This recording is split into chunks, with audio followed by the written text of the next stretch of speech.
मैंने तेरे पापों का दंड अपने ऊपर ले लिया है। एक बार मेरे तरफ देख, मेरे लहू को देख।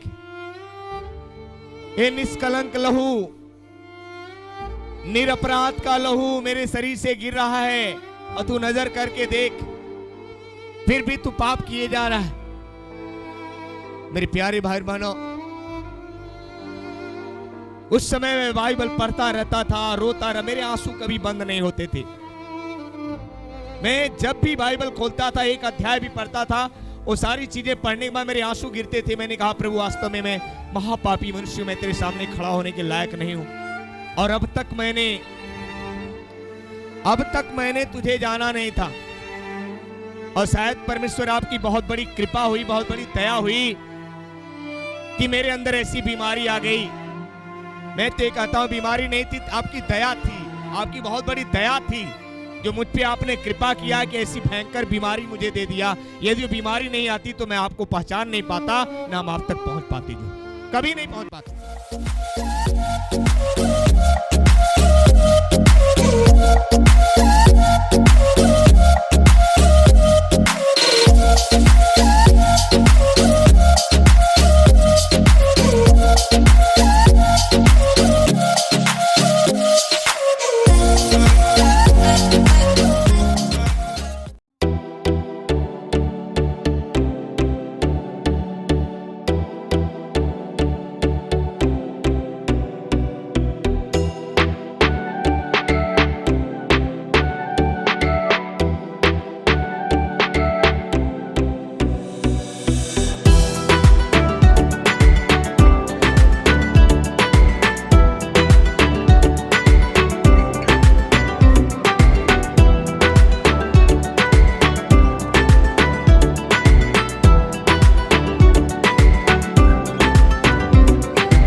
मनुष्य की बड़ाई नहीं, परमेश्वर के दास है, इसलिए उनकी जब सच्चाई है तो सच्चाई भी कोई रोक नहीं सकता। हालेलुया। इनका एक ही शब्द था, मुझे आज भी याद है, संजय अगर तुम कलीसिया बंद किया, प्रभु तुम्हारे साथ में कलीसिया बंद मत करना। वो ये हमारे बड़े भाई मनोज का भाई हैं, जो हमें हिम्मत परमेश्वर की तरफ से उन्होंने दिया, और हम भी अड़िग रहे। यिर्मयाह नबी किताब उसके एक अध्याय से लेकर के एक पद से लेकर आखिरी तक जब पढ़ते चला गया, परमेश्वर के वचन दिया, उनके मुंह के तू देख के डरना मत, घबराना मत। भाई डर सबके अंदर होता है, हमारे अंदर भी रहा डर। मगर जब वचन मिला, हमारे साथ हमारे भाई लोग बैठे हैं, बहुत ही सभी लोग डरे हुए थे, मगर परमेश्वर का जब वचन मिला, उस डर से उस परमेश्वर के वचन को हम लोग पकड़ लिया और परमेश्वर ने ताकत दिया। और हर संडे को कलीसिया लगाना शुरू किया। वो लोग आए, हर संडे को उठा के लेके जा रहे। बहुत सी पुलिस आए, बहुत महिलाएं, दरोगा, एसपी, डीएम, सब लोग आते थे, उठा के लेके जाते थे। एक समय आया, भैया भी आए थे, और मैं आपको बता दूं, कैलाश चौरसिया जी हैं, वो भी आए हुए थे, प्रदीप चौरसिया, सॉरी, और शिवसेना के प्रदेश महासचिव भी हैं। मैं आपको बता देना चाहता हूं, उनका प्रचार सुनेंगे तो कहते भैया आप सब यीशु सेना वाले हैं। हालेलुया। वो भी आए थे, उन पे भी मुकदमा हो गया, सब पे चालान काट के ले गया और तारीख पड़ गई, मगर परमेश्वर साथ में था। उस दिन हम लोग को आराधना बंद नहीं हुआ था, आराधना कतई बंद नहीं हुआ था। उस दिन हम लोग को 28 जमानतदार चाहिए था, एक जन 6 लाख रुपए का। 28 जमानतदार, एक व्यक्ति का 6 लाख का जमानत पत्र होना चाहिए। 28 लोग मिलना बहुत मुश्किल होता है। उससे पहले 5 लाख का जुर्माना भी मेरे ऊपर लगा दिया गया और नोटिस जारी हो गई, इनसे वसूला जाए। हालेलुया। 5 लाख का जुर्माना इसलिए लगा दिया गया कि इसको मैंने मना किया है कि अगले संडे सभा मत चलाना, उसके बाद भी सभा चला रहा है, इसलिए इसको 5 लाख जुर्माना लगाया गया। एक हफ्ते लगाया गया, दूसरे हफ्ते ऑर्डर आ गया, वो 5 लाख इससे वसूली किया जाए कि जेल से आने के बाद दोबारा फिर चालू करता है। सही बात है, इसीलिए हरेसमेंट किया जा रहा था, बहुत ताड़नाएं की जा रही थी और अलग अलग बहुत ही योजना बनाते थे, मगर परमेश्वर उनकी योजना के फेल करता था, परमेश्वर अपनी योजना को सफल करता था। हालेलुया। और जिस दिन मैं आपको बताऊं जमानतदार चाहिए तो लोग बहुत घबराए हुए थे, वकील भी सोचा कहां से मिलेगा। मेरे पास में 34 जमानतदार, 28 लोग चाहिए था, 34 लोग जमानतदार आए, बोले सर जी हमारा लगा लीजिए, वो कह रहे गुरु जी हमारा लगा लीजिए। कोई मुंबई में रहता, अपने ट्रैक्टर, टेंट हाउस का कॉपी, खेत की कॉपी सब लोग लगा के दे रहे, भैया ये ले लीजिए। वहां का एसडीएम, वहां के सारे वकील, जब हम लोग जाते जिस तहसील में हमारा चायल पड़ता है, वो कहते भैया जिस समय हम लोग का पैर वहां पड़ना शुरू हुआ था 7 एसडीएम का ट्रांसफर हुआ था। कह रहे भैया यीशु वाले क्या करवाइया है जी, आवत कोई एक दिन में कोई हफ्ता में ट्रांसफर करवा दे रहे तुम लोग। अरे हम लोग क्या करवा रहे, प्रभु जी पता नहीं क्या कर रहे थे। 34 जमानतदार वहां पे इकट्ठे होकर के एक ही दिन में 28 जो जमानतदार ने खड़े होकर उस जमानत पत्र को जमानत में लिया गया। अंत में क्रिसमस मनाने नहीं दिया जा रहा था, प्रभु ने हाई कोर्ट से क्रिसमस भी मनाने के लिए आदेश दिया। हालेलुया। और ये कौशंबी के लिए नहीं था, सिर्फ पूरे उत्तर प्रदेश के लिए था। हालेलुया। उसके बाद फिर प्रार्थना में प्रॉब्लम शुरू कर दिया, बोला नहीं खाली क्रिसमस मनाने का ऑर्डर था। फिर हम लोग हाई कोर्ट गया, वहां हमारे कौशंबी के डीएम, एसडीएम, एसएसपी, एसएचओ सबको तलब करके कोर्ट में बुलाया गया। मैं उस समय वहां पे बैठा था और हमारे भाई लोग प्रार्थना कर रहे थे। वहां पे जज साहब बहुत उनको डांटा और उसके बाद बोला आज के बाद फिर हमारा कोर्ट चीफ जस्टिस के पास में गया। मैं उच्च न्यायालय अपने इलाहाबाद उत्तर प्रदेश का धन्यवाद करता हूं, जजेस जो परमेश्वर ने उन्होंने नियुक्त किया है न्याय के लिए। हालेलुया। उन्होंने न्याय किया और जो संवैधानिक है हमारा अधिकार को उन्होंने चैलेंज करके हमको, जो संविधान में अधिकार है उन्होंने हमको प्रदान किया। परमेश्वर की महिमा हो। और डांटते हुए 28 मिनट तक कोर्ट में खड़े रहे आईएएस और पीसीएस, आईपीएस और पीसीएस और सारे लोग खड़े होकर के बैठने नहीं दिया उनको और बहुत डांटा और आज तक परमेश्वर की महिमा हो रही। हालेलुया। और बहुत से हाई कोर्ट का कई आदेश परमेश्वर ने उसी हाई कोर्ट उच्च न्यायालय से पास करवाया, जो परमेश्वर की महिमा हम लोग कर रहे हैं। इसकी सारी महिमा प्रभु यीशु मसीह को मिले। मैं भैया को आगे देता हूं। ये गवाही के बिना सारे गवाही अधूरा था। हालेलुया। परमेश्वर सुनिए, पवित्र शास्त्र याकूब के पुस्तक में एक आयत है, तुम परमेश्वर के अधीन रहो और शैतान का सामना करो। हालेलुया। अगर अक्सर होता क्या, हम लोग पहले शैतान का सामना करते हैं, इसलिए क्या होते हैं शैतान हमें भगा देते हैं। लेकिन अगर हम परमेश्वर के अधीन रहकर शैतान का सामना करोगे तो क्या होगा, शैतान आपको देख के पूंछ उड़ा के भाग जाएगा। हालेलुया। हालेलुया। मैं एक विश्व का इतिहास का एक बात मेरे मन में जब वहां पे बैठा हुआ था, एक बात का बड़ा लोग बोलेंगे नहीं, आवाज बंद करिए, जितने भी लोग हैं आवाज सुनिए। ये बहुत महत्वपूर्ण बात आज जुबान एकदम बंद कर लीजिए। ये संदेश परमेश्वर की ओर से आपके लिए है, मेरे लिए है। सुन लीजिएगा। अगर कोई बगल में बैठ के बोलेगा तो कान पकड़ के बोलिएगा, मत चुप रहो करके बोलिएगा, ठीक है। आपके बगल में कोई भी बोलोगे कान पकड़ के बोल देना है कि चुप रहो, ये परमेश्वर की उपस्थिति में है। हालेलुया। सुन लीजिए, परमेश्वर ने सारे सृष्टि को बनाने के बाद सारे सृष्टि के लोगों के ऊपर राज्य परमेश्वर स्वयं करता था, समझ रहे। लेकिन मनुष्य परमेश्वर की अनाज्ञाकारी से धीरे धीरे धीरे धीरे बहकाव में जाके क्या हुआ, मनुष्य अपने मर्जी पे चलने लगा, परमेश्वर को त्याग दिया, छोड़ दिया। तो कुछ दिन ऐसे चलते चलते परमेश्वर ने कई बार गुस्सा किया, पाप में इतना ज्यादा हो गया।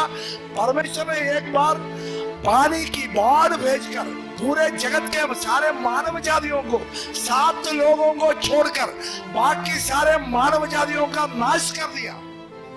सुनाई दे रहे कि नहीं दे रहे।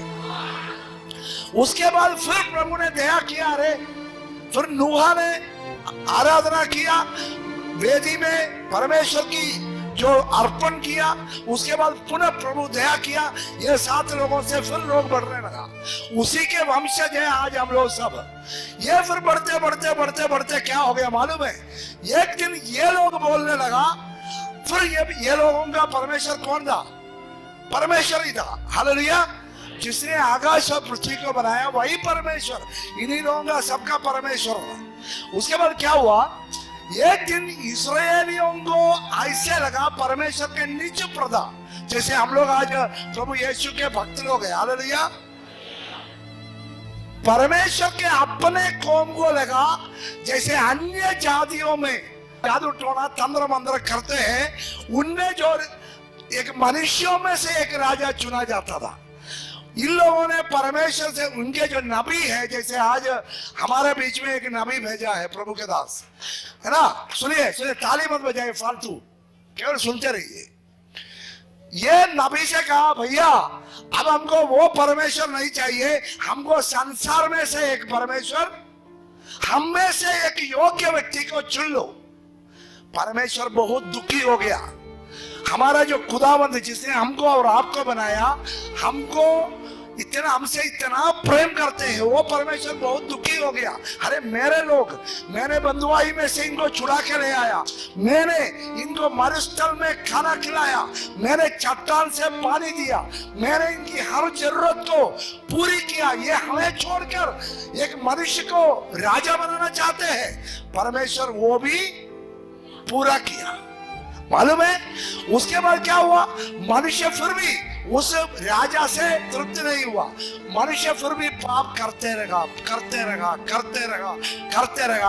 आज में बाद में क्या हुआ मालूम है, ये पाप के परिणाम के कारण दुनिया में ऐसे बीमारी आने लगा, ऐसे समस्या आने लगा, भूकंप, भूखमरी, गरीबी, एड्स, मनुष्य से छोड़कर जानवरों से भी मनुष्य की तरह व्यवहार करने लगा।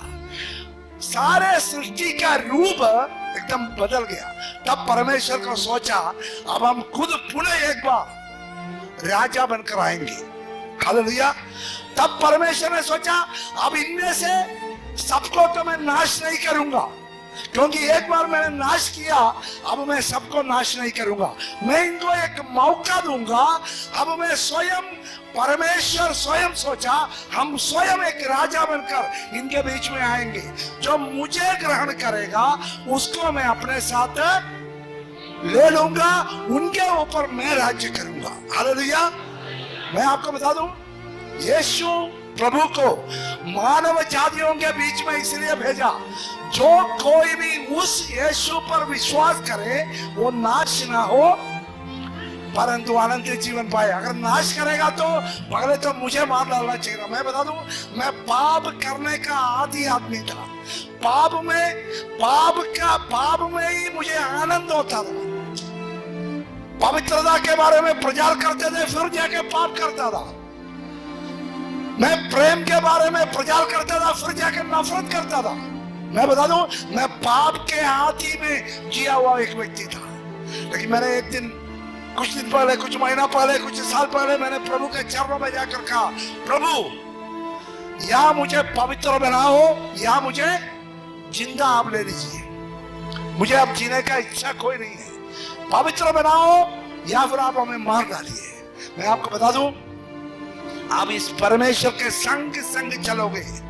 कैसे चलोगे? संग संग चलोगे, टेढ़े मेढ़े रास्ते भी क्या होगा, सीधा हो जाएगा। हालेलुया। और पापी भी धर्मी बन जाएगा। Hallelujah, hallelujah, hallelujah. पापी भी धर्मी बन जाएगा, परमेश्वर उसके पापों को क्षमा कर देगा, वो एक नया जीवन पाएगा। हालेलुया। केवल मैं बता दूं, आकाश के नीचे, पृथ्वी के ऊपर, मनुष्यों के बीच में और कोई दूसरा नाम नहीं है उद्धार के लिए। हालेलुया। केवल यीशु मसीह का नाम है सारे मानव जातियों के उद्धार के लिए परम प्रधान परमेश्वर की ओर से। हालेलुया। अब ये परम प्रधान को जो स्वीकार करोगे उनका जीवन में क्या आएगा? परमेश्वर का राज्य आएगा। जैसे भैया कहते हैं ना, परमेश्वर का राज्य, परमेश्वर के राज्य किसके बीच में? हमारे बीच में। जो यीशु के पीछे चलते हैं उनके जीवन में। हालेलुया। मैं परमेश्वर को धन्यवाद देता हूं। उस राज्य में मैं बता दूं, मैं फास्टिंग 40 दिन खाना बिना खा के केवल पानी से 40 दिन मैंने फास्टिंग किया, फिर भी पाप किया, फिर भी पाप किया। खाना 45 दिन एक वक्त खाकर मैंने जिया, फिर भी पाप किया। आखिर में मैंने कहा, प्रभु पाप से कैसे बचोगे? पवित्र आत्मा ने हमसे कहा, तुम रोज उठकर ये जीवित मन्ना जो मैं तुम्हें दूंगा वो खा लेना। आमीन। एक वचन, दो वचन हमेशा हृदय में डालते रहो, वही तुम्हारे पापों को मिटा। ये वचन तुझे पाप करने से बचाएगा। हालेलुया। परमेश्वर के वचन में 119 भजन संख्या 11 में लिखा है, हे परम प्रधान परमेश्वर, मैं तेरे विरुद्ध पाप न करने के लिए ईसाई बन गया। ऐसा है क्या? फिर क्या लिखा? हम फास्टिंग करते हैं, ऐसा लिखा है? नहीं, हम प्रार्थना करते हैं, ऐसा लिखा है? लिखा है, प्रभु मैं तेरे विरुद्ध पाप न करने के लिए इस वचन को अपने हृदय में रखा है। हालेलुया। भोर में उठ के जीवन का मन्ना खाओ और साथ साथ परमेश्वर से विनती करो, मुझे आपकी अनुग्रह चाहिए। क्या चाहिए? बोलिए अनुग्रह। आपकी दया चाहिए, अनुग्रह चाहिए, आपका करुणा चाहिए आज आपके विरुद्ध पाप ना करने के लिए। हालेलुया। आप सबों को प्रभु आशीष दे।